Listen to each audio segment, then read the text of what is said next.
이 시간 하나님께 감사 기도하심으로 오늘의 말씀 묵상 나누도록 하겠습니다. 하나님 감사합니다. 범사에 하나님을 인정하고 범사에 하나님을 찬양할 수 있는 영성을 주시옵소서.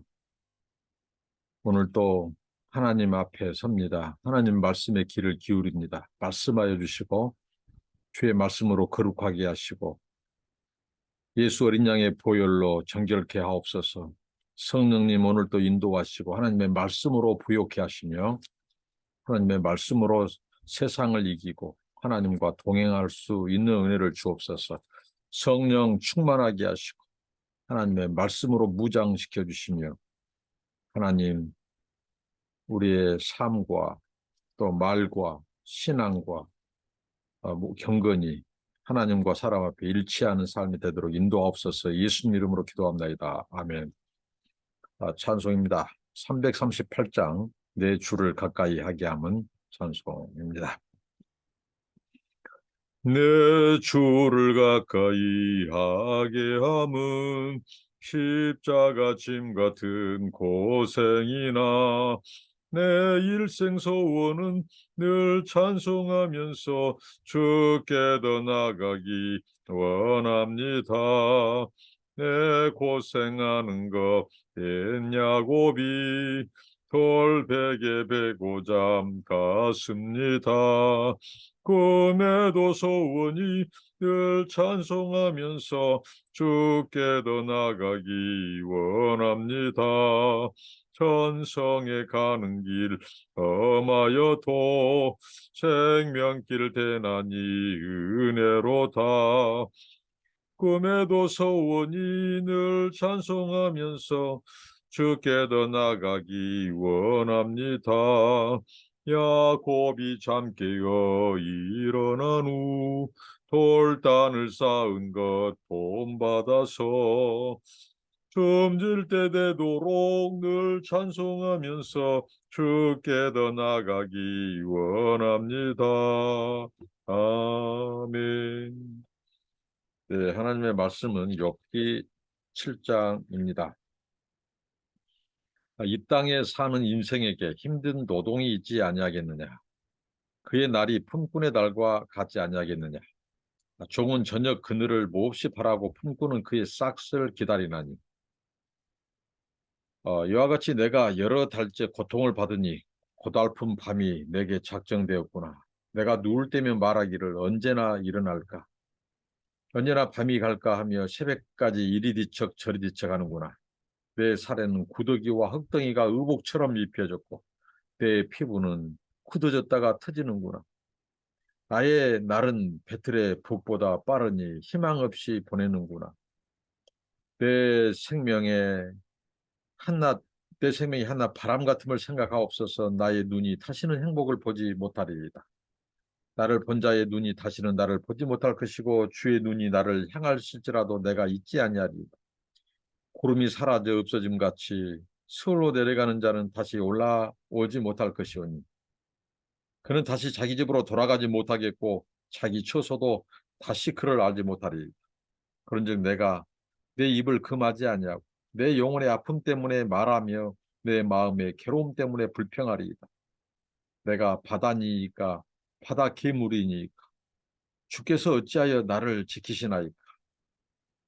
혹시 내가 말하기를 내 잠자리가 나를 유로하고 내 침상이 내 수심을 풀리라 할 때에 주께서 꿈으로 나를 놀라게 하시고 환상으로 나를 두렵게 하시나이다. 이러므로 내 마음이 뼈를 깎는 고통을 겪으니 차라리 숨이 막히는 것과 죽는 것을 택하리이다. 내가 생명을 싫어하고 영원히 살기를 원하지 아니하오니 나를 놓으소서. 내 날은 헛것이니이다. 사람이 무엇이기에 주께서 그를 크게 만드사 그에게 마음을 두시고 아침마다 곤징하시며 순간마다 단련하시나이까. 주께서 내게서 눈을 돌이키지 아니하시며 내가 침을 삼킬 동안도 나를 놓지 아니하시기를 어느 때까지 하시리이까. 사람을 감찰하시는 이여 내가 범죄하였던들 주께 무슨 해가 되오리이까. 어찌하여 나를 당신의 관역으로 삼으셔서 내게 무거운 짐이 되게 하였나이까. 주께서 어찌하여 내 허물을 사하여 주지 아니하시며 내 죄악을 제거하여 버리지 아니하시나이까. 내가 이제 흙에 누우리니 주께서 나를 애써 찾으실지라도 내가 남아있지 아니하리이다. 네, 앞선 본문 6장에서는 욥의 친구 엘리바스, 당대의 현자였습니다. 지혜자였습니다. 네, 그런 그 친구의 충고와 그 날선 이 비판, 거기에 대해서 욥은 이제 한없이 절망하고 친구에 대해서 굉장히 실망하고 배신감을 갖는, 친구가 친구인 것은 어려울 때 친구를 위로해 주는 것이죠. 그런데 이 친구들은 이 욥의 상처를 더 줄지언정 그들은 위로자가 되어주지 못했습니다. 네, 신학적인 그런 말, 탈무드에는 사람이 이 상처가 있을 때, 아파할 때 그들의 말을 가지고 추궁해서는 안 된다라는 그 말이 있을 정도로, 사람이 상처를 받고 아프고 고통이 심하면 말이 헛나갈 수 있고 또 이 거친 말이 나올 수 있어요. 그러면 그것 가지고 따지거나 판단하거나 말꼬리 잡지 말라는 것이죠. 그들의 그 아픔에 귀를 기울여주고 이해를 해주고 기다려주고 참아주고, 그래서 스스로 깨달을 때까지 하나님의 은혜가 임해서 그 상처를 극복하고 정상으로 안정되기까지 기다려주고 참아야 되는데, 그 친구는 욥을 정죄하고 비판하고 했다는 거죠. 그래서 이제 하나님께 그가 직접적으로 호소합니다. 오늘 이것은 욥의 일종의 기도인데요. 기도라고 보기보다는 어떻게 보면 하나님을 향한 원망에 가까울 정도로 욥이 지금 하나님 앞에 자기의 그 심정을 토로합니다. 1절부터 6절까지는 그가 지금 나날이 고통받고 있다고 고통을 탄식하죠. 그가 이제 인생에게 힘든 노동, 그다음 품꾼의 날에 비유해서 말을 합니다. 이 노동, 하나님께서 우리 인간이 죄를 짓기 전에는 크게 힘들지 않고도 하나님이 주신 열매들을 따먹고 살 수 있게끔 했죠. 그런데 우리 인간이 하나님을 불신앙함과 불순종함으로 말미암아 이 이제 죄악이 들어오고, 그것으로 인하여 우리 인간은 이제 가시와 은근키를 땅이 냅니다. 잡초가 무성합니다. 땀을 흘려야 이 소출을 볼 수 있고 소산물을 먹을 수 있어요. 그래서 우리의 이제 이 희동, 즐거운 이 일이 이제 노동, 이 고달픈 수고로움, 땀을 흘려야 먹을 수 있는 노동이 되었단 말입니다. 그래서 인생이 마치 이 노동하는 사람과 품꾼의 날과 같다는 거죠. 그들이, 이 종은 저녁을 기다려요. 왜? 종이 비록 쉬는 순간은 그래도 잠자는 시간, 저녁이라는 거죠. 종은 하루 종일 일하면서 고달퍼도 참아요. 그리고 품꾼은 이 굉장히 힘들고 고통을 받아도 이 품꾼은 이 싹스를 기다린다는 거죠. 일이 끝나면 받은 싹, 그 싹을 바라고 기다립니다. 마치 군에 간 이 군인들이 이 휴가를 기다리고 완전히 제대하는 그날을 기다리듯이 우리 인간은 이렇게 고통의 나날이라는 거죠. 그런 것처럼 자신도 욥이 그렇게 하나님 앞에 말을 합니다. 자기가 지금 여러 달째 고통을 받고 있다 하고 이제 탄식을 하는데요. 그가 누울 때 내가 언제 일어날까 이렇게 하는데, 이 욥에게는 이 밤도 무의미해요. 밤이나 낮이나 똑같다는 거예요. 낮에 품꾼들, 또 그다음에 낮에 종들이 열심히 일하고 힘들어도 밤에 쉴 수 있는 시간, 그리고 품삯을 받을 수 있는 그때는 오히려 기다려진다는 거예요. 그러나 욥은 낮에 그 고통이나 밤의 고통이나 매일반 똑같다는 거예요. 오히려 밤이 더 고통스러워요. 이리 뒤척 저리 뒤척 잠을 잘 수가 없어요. 왜? 그의 피부의 이 병으로 인하여 이 고름이 흐르고 진물이 흐르고 통증이 있고, 그래서 잠을 제대로 잘 수 없어요. 새벽까지 뒤척인다고 말을 합니다. 그리고 자기 살에는 구더기, 이 소위 말하는 욕창이 생겼습니다. 구더기가 이제 소위 말하는 그 파리가 그 욥의 고름에 알을 까요.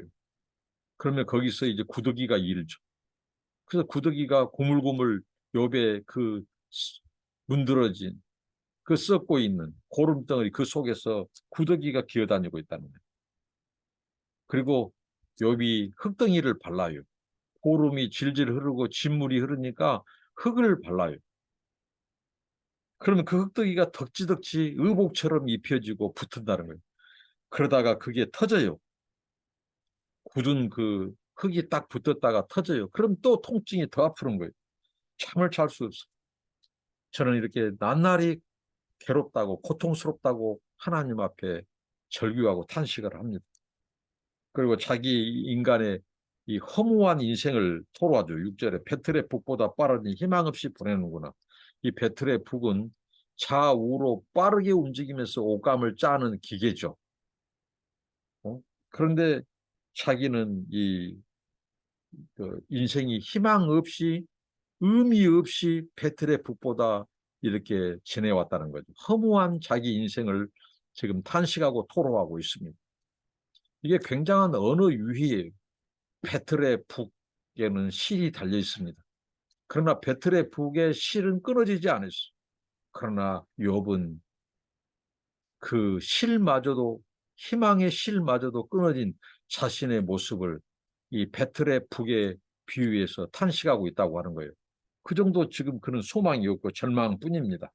육체적으로 고통이 매우 심합니다. 잠도 잘 수도 없고. 그래서 그가 이제 자기는 한낱 바람 같다고 말을 합니다. 그리고 있다가 없어지는 구름처럼 사라진 구름처럼 자기 인생을 그렇게 말하고 있죠. 바람 같고. 그래서 이제 자기는 머지않아 지금 죽음이 가까이 왔다. 자기를 본 자가 이제 자기를 못 볼 것이고 자기가 본 사람을 자신도 못 볼 것이고 심지어는 하나님마저도 자신을 보지 못할 것이다. 그렇게 이제 죽을 날이 가까웠다고 그가 지금 탄식합니다. 이것은 곧 무엇일까요? 그것은 곧 차라리 죽는 것이 낫겠다고 하는 거예요. 그래서 그 뒤부터 그가 이제 하나님 앞에 내가 이렇게 날마다 고통의 나날 속에 수개월째 살고 있는데 이제 하나님 저를 제발 좀 빨리 데려가 주십시오. 살아도 의미가 없습니다. 고통만 더 가중될 뿐입니다. 그러면서 자신의 존재에 대해서 하나님을 어떻게 보면 설득해요. 하나님 앞에 어떻게 보면 이 원망 섞인 기도를 한다고요. 하나님 저 빨리 데려가 달라고. 자기는 보잘것없는 존재라는 거예요. 근데 왜 보잘것없는 자신을 하나님은 끝까지 추적하십니까? 나를 왜 하나님의 눈에서 떼지 못합니까? 내가 뭐간데 하나님은 그렇게 나를 유대한 사람처럼 관심을 두십니까? 하나님이 하나님의 보호를 그는 하나님의 지나친 간섭으로 생각하는 거예요. 하나님, 저 지나치게 하나님 관심 안 써줘도 됩니다. 나는 바람과 같이 사라진 존재입니다. 페트레프보다 내 인생은 허무한 존재입니다. 의미 없이 가는 존재입니다. 그런데 왜 내 인생을 그렇게 의미 있게 하나님은 대하시고 찾아오십니까? 제발 저 좀 귀찮게 하지 마시고 내 숨통을 빨리 끊어주시고 데려가려고 하는 욥의 그 탄식이 여기에 묻어 있어요. 심지어는요 하나님께서 이 바다 괴물 내가 바다니까 바다 괴물이니까 주께서 어찌하여 나를 지키시나이까. 이 고대 근동의 이 가나안 신앙 중에서 창조주가 바다 괴물을 감시하는 거예요. 바다 괴물은 하나님의 창조 세계를 어지럽히고 파괴하는 그래서 그가 출몰하는지 그래서 이 하나님이 바다 괴물을 감시하는 거죠. 근데 욥은 그 바다 괴물처럼 하나님께 하나님의 나라에 방해를 논다거나 그런 존재가 못 됩니다.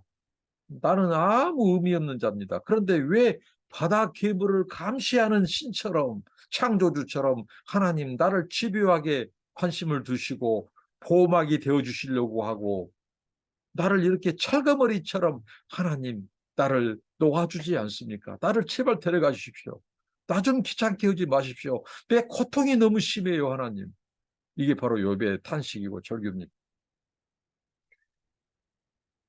그 정도로 욥이 고통이 심해요. 그리고 자기의 잠자리, 이 자기의 잠자리, 자기 침상에서도 그는 이 해결되지 않는 그 고통. 심지어는 하나님께서 꿈으로 자기를 놀라게 하시고 차라리 자기를 빨리 데려가시지. 꿈에 하나님이 또 나타나셔서 놀라게 하시고 환상으로 자기를 두렵게 하시나이까. 그러니까 하나님의 이 관심, 보호, 사랑, 치비와리만큼 자기를 제발 무의미한 존재, 또 가엾은 존재를 제발 이제 데려가시지. 죽게 내버려 두시지. 왜 하나님은 저의 생명을 연장시켜 주시고 왜 데려가지 않으시고 그러시냐고. 이렇게 욥이 어떻게 보면 하나님을 향하여 원망하고 탄식하죠. 내 마음이 뼈를 깎는 고통, 이 마음의 고통을 뼈를 깎는 고통이라고 그가 탄식해요. 차라리 숨이 막혔으면, 응? 차라리 죽기를 바라는 거죠. 자기는 생명을 싫어합니다. 영원히 살기를 원치 않는다는 거예요. 빨리 하나님 나를 놓아달라고.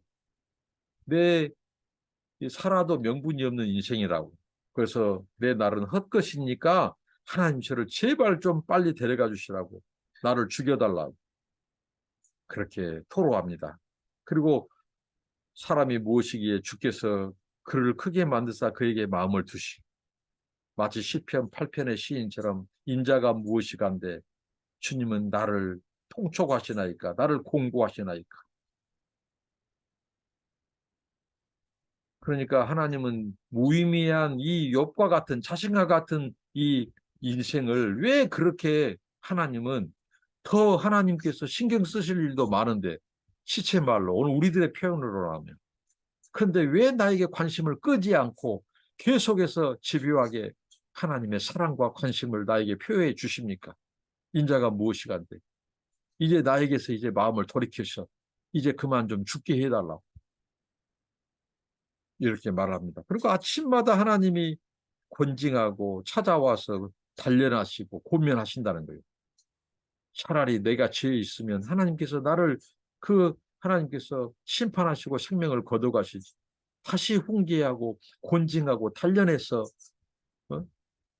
이렇게 하나님 나를 괴롭게 하냐고 그러죠. 어느 때까지니까 내가 침을 삼킬 동안 나를 놓지 아니하신 하나님.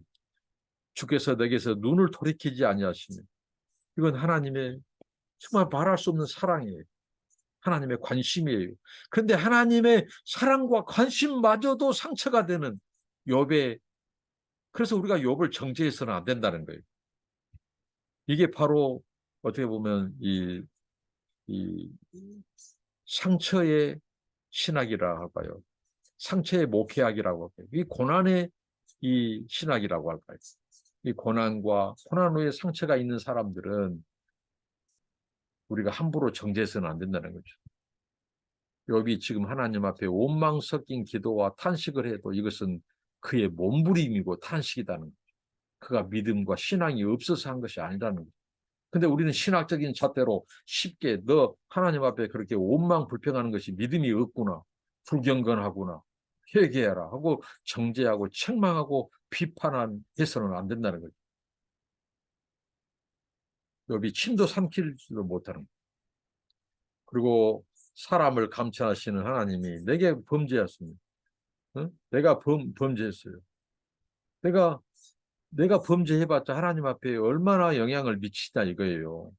그런데 나를 관역 삼아서 하나님께서 지금 화살 얘기를 두 번째 하는 거예요. 하나님이 나를 타켓으로 삼고 관역을 삼으셔서 하나님의 그 독화살을 나에게 하나님께서 쏘시나이까 그럽니다. 내가 죄를 지었으면 얼마나 지었겠습니까? 어떻게 보면 이렇게 토로하는 거예요.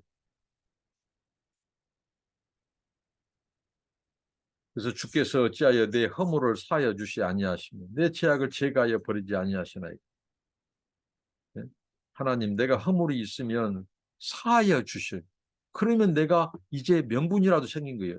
이제 그만 하나님께서 내 죄가 있어요. 그러면 나를 하나님께서 회개하기 위해서 죄를 사해 주시려고 내 생명을 연장시켜 줬다면 이제 내가 하나님 앞에 이 회개하고 내 죄를 하나님이 사해 주시면 이제 하나님 나를 이제 데려가야 되지 않겠느냐고.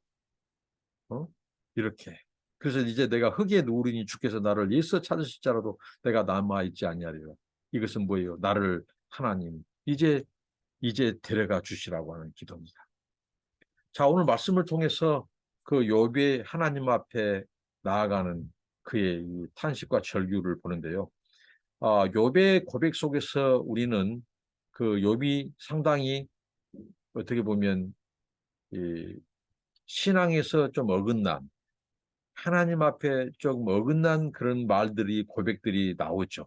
근데 우리가 이것을 비난하고 정죄하기보다 욥이 그 정도 그 극도의 이 고난과 고통 속에서 그러니까 하나님을 향하여 몸부림치는 한 인간, 한 실존의 모습이다고 우리가 이해하고 우리의 눈을 그들의 시선을 그들에게 두고 그들의 탄식을 우리가 듣고 진정한 유로자가 되어야 한다는 거죠. 그리고 우리가 하나님 앞에 이 탄식과 절규 이게 불경건이 아니라는 거죠.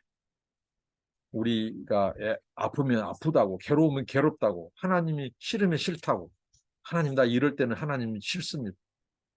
욥도 그런 투로 하나님을 원망시킨 투로 말하죠. 근데 이게 죄가 아니라는 거예요. 그때는 하나님 앞에 쏟아내야 돼요. 아픈 마음을 쏟아내야 돼요. 음식물 안에 있는 것들이 미싱미싱 속이 메스꺼울 때 그것을 다 기어내고 토해내면 나중에 어떻게 되면 속이 편안해지죠. 그런 것처럼 하나님 앞에 우리의 아픔과 상처, 괴로움, 눈물, 억울함, 응? 그 나를 괴롭힌 그 사람에 대한 그 굉장히 분노를 하나님 앞에서는 쏟아내야 된다는 거예요.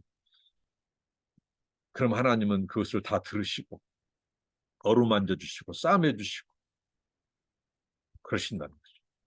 근데 사람한테 해서는 안 된다는 거죠. 근데 욥이 지금 친구에게 답변하는 과정에서 이제 어제 말씀 앞선 본문에서도 지적했듯이 그 사람들을 상대하려고 하니까 이제 자기 의가 발동되기 시작하고 이제 이 화가 나오기도 하고 그다음에 하나님에 대한 왜곡된 신앙으로 흐르려고 해요. 마치 자기 고난의 출처가 하나님이라고 말을 하고 이게 지금 어떻게 보면 이 사탄, 고발자의 의도와 이 친구의 모습이 똑같아지고 있다는 거죠. 그들은 어떻게든지 하나님과 욥의 관계를 떼어놓으려고 하는 거죠. 왜곡시킨 거죠. 그러니까 욥이 가만히 생각해 보니까 친구의 말을 계속 듣다 보니까 대처나 하나님이 자기를 화살로 쏜 것처럼 고통의 출처가 하나님이라는 거예요. 그러나 하나님은 사랑하는 자에게 결코 고통을 주지 않습니다. 고통을 주어도 하나님은 사랑해서 주고 돌이키게 하기 위해서 주고 그러지. 근데 욥이 하나님 앞에 완전한 자였어. 그 고통은 고발자, 기소자가 하나님께 허락을 받아서 욥을 지금 난도질하는 것이에요. 근데 고통의 출처를 마치 하나님인 것처럼 왜 친구가 하도 쪼아대니까 이제 하나님에 대한 왜곡된 신앙을 심게 된다는 거죠. 그래서 하나님 앞에 이제 원망을 해요. 그러나 이것조차도 어떻게 보면 하나님에게는 가능하다는 거죠. 그러나 우리가 결코 사람 앞에서는 하나님을 원망하거나 사람을 저주하거나 이렇게 분쟁하거나 그것을 피해야 한다는 거죠. 지금 욥이 계속해서 이제 친구들에게 휘말리기 시작합니다. 이게 이제 욥의 이 어지러움, 혼돈, 그러면서 하나님에 대한 혼돈이 시작되고 자신에 대한 혼돈도 되고 사람에 대해서 이제 또 흔들리고 그렇습니다. 이 욥의 고통, 하나님 앞에 탄식과 절규, 우리는 그런 사람들에 대해서 진정한 유로자가 되기 위해서 이렇게 비난하고 정죄하고 하지 않고 그들의 이 탄식을 들어주고 기다려주는 기도해주는 자가 되어야 되고 또 욥 역시 이 하나님 앞에 그 문제를 가지고 탄식하고 절규한 것은 잘한 것입니다. 그러나 이것이 이제 하나님에게 국한되어야지 이게 이제 사람들 앞에 토로된다면 그건 바로 이제 사단, 고발자, 친구가 의도한 덫에 걸려드는 것이 우리의 삶이 하나님 앞에 우리의 탄식과 아픔, 상처, 모든 눈물을 다 토로하고 그러면 사람과 부딪히거나 갈등하거나 사람에게 원망을 내 그 억울함을 가지고 공격하는 그 화살을 다시 공격하는 그런 악순환이 일어나지 않도록 우리의 입술 또 우리의 신앙, 우리의 마음 중심을 하나님께만 두고 또 사람에게 이 죄를 짓거나 죄를 쏟는 그런 일이 없도록 우리의 신앙을 더 굳게 지키는 계기가 되기를 바랍니다. 기도합니다. 하나님 감사합니다. 욥이 친구들이 위로해 주지 못할 때 하나님 앞에 직접적으로 나아가 호소한 욥을 봅니다. 하나님 어떻게 보면 그의 원망과 불평과 호소가 탄식이 굉장히 이율배반적이고 성경에 어긋난 것 같지만 그 하나님 앞에 그렇게라도 쏟아내야 또 치유받고 회복될 수 있는 그 인간의 몸부림입니다.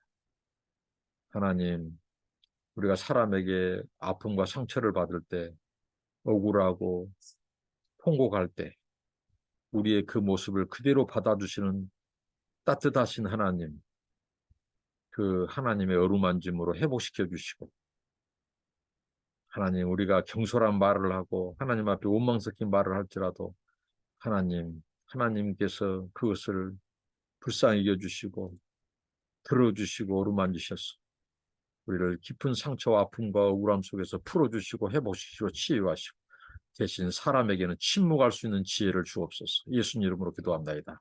아멘. 감사합니다. 축복합니다.